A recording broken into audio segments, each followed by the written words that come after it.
आज बेंगलुरु में 4-5 महीने से हूँ, फिर भी मेरे पास एक पैसा नहीं है और मैं घर पे भी नहीं बोल सकता कि मेरे पास पैसा ख़त्म हो गया है, कुछ उधार दे दो, किसी से लेके दे दो।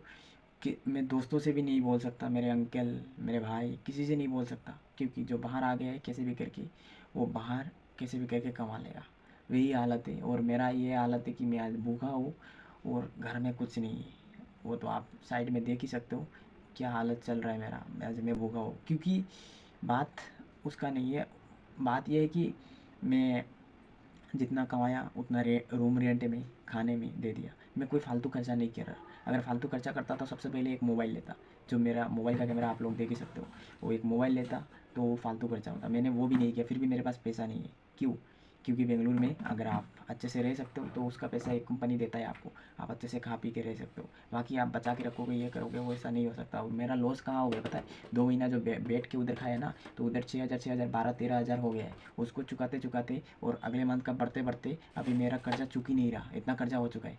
फिर मैं उससे उधार लिया, इससे उधार लिया, ऐसे उधार लेते लेते ना बहुत सारा कर्जा हो चुका है। मेरा खुद का कर्जा हो चुका है। अब मैं उसको चुकाऊँ या खाना खाऊँ, मेरे पास किसी से बोलने के लिए भी नहीं है कि आप थोड़ा पैसा दे दो, मैं बाद में दे दूँगा, क्योंकि मैं पहले से उन लोगों से कर्जा ले चुका हूँ। मेरा बहुत हालत ख़राब हो रहा है अभी मेरा।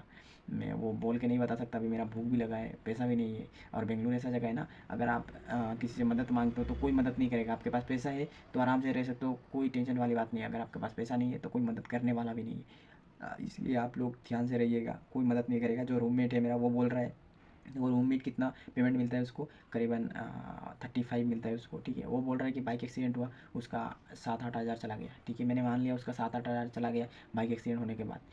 फिर उसके बाद इतना सारा पैसा बचता है। मैं उसके पैसों से लालच नहीं हूँ भाई। मैं अभी क्या है ना, घर में चावल नहीं है, खाने का चीज़ नहीं है, तो मैं तो वो बाद में आपको पे कर दूंगा ना। अभी तो लाना है ना, किसी से उधार भी नहीं मांग सकता, क्योंकि मैं सबने उधार दे रखा है पहले से, उनके तो मांग नहीं सकता। तो तू तो ला सकते है ना। वैसे मैं उसका कुछ नहीं कर रहा, बस बोलना चाहता हूँ, यही बात है।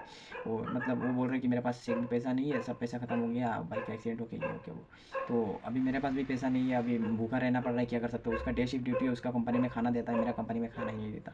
तो बहुत दिक्कत हो रहा है इसके लिए। और मैं वही बोलना चाहूँगा, देखो अगर मेरा ऐसा हालत है तो आपका भी ऐसा हालत हो सकता है। इसीलिए आप बेंगलुरु आए हो, आप ज़ोमेटो करो, ज़ेप्टो करो, जिस दिन आए हो उसी दिन से कोई काम पे लग जाओ, तो आपका कर्जा कम होगा। और ऐसा करो कि मतलब बेंगलुरु आओ ही मत, अपने गांव में कोई काम सीख के पढ़ाई करके कुछ भी कर लो, बेंगलुरु आओ ही मत। क्योंकि अगर बेंगलुरु आओगे तो आपको बहुत मतलब खतरे से लड़ाई करना पड़ेगा, बहुत दिक्कत होने वाला है। क्योंकि बेंगलुरु का हालत ही वही है, रूम रेंट जा रहा है 3,000 4,000, ऐसा रूम रेंट ही जा रहा है। अकेले अकेले ठीक है, 2 आदमी रहोगे तो उसमें भी 6-7 हज़ार दो का लग जाता है, ठीक है। रूम रेंट ऐसा पड़ रहा है, फिर खाने का जितना अगर आप चावल लेने जाओ ना, 90 रुपये किलो है चावल का, ठीक है, ऐसा चल रहा है। फिर वो जो सब्ज़ी है, टमाटर का किलो 80 रुपये है, वैसा बहुत ज़्यादा बढ़ रहा है। तो आप क्या खाओगे? इसीलिए मैं आपको यही बताना चाहूँगा कि आप बेंगलुरु का चिंता मत करो, अपने गाँव में जो है वो उससे देख लो आप, ठीक है। आप इसका चिंता मत करो, क्योंकि बेंगलुरु एक तरफ अच्छा है कि आपको डेली का काम मिल जा सकता है, मिलेगा, ठीक है। आप बचा नहीं पाओगे, अगले मंथ आते हैं तो आपका पैसा खत्म होगा, बहुत सारा दिक्कत है, ठीक है। सब कुछ देखना पड़ता है, यही है। बेंगलुरु में रह के अपनी ज़िंदगी बस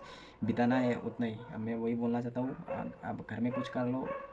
अगर आपका घर उतना नहीं है, मतलब जो भी कंडीशन है, उस कंडीशन में आपको आना ही बेंगलुरु है, तो 1 साल के लिए आ जाओ, फिर घर चला जाओ, मैं भी चला जाऊँगा।